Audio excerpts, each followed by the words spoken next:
Have you heard the term EJ community or environmental justice community before? You may have heard of them and not even realized what they are.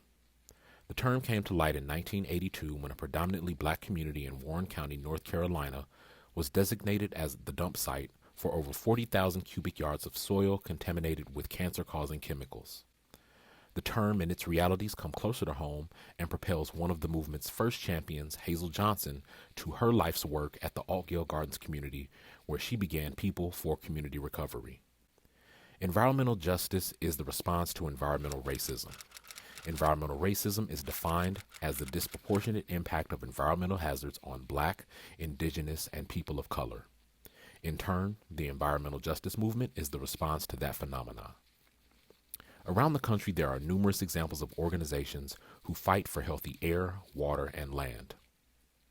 The Chicago Environmental Justice Network functions to give these community-based organizations a space to strategize together and amplify their message.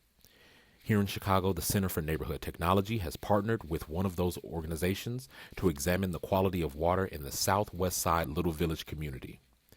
In 1994, El Vejo, or the Little Village Environmental Justice Organization, was formed by concerned parents at a school that was releasing toxins during renovation. After that success, the group turned their attention to other community environmental issues.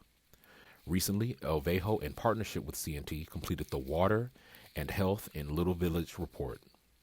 This study compares the health and water-related conditions in Little Village to the near North Side and to Chicago citywide with maps. El Vejo, CNT, and Milwaukee Water Commons is publishing a toolkit to teach people how to make maps like this.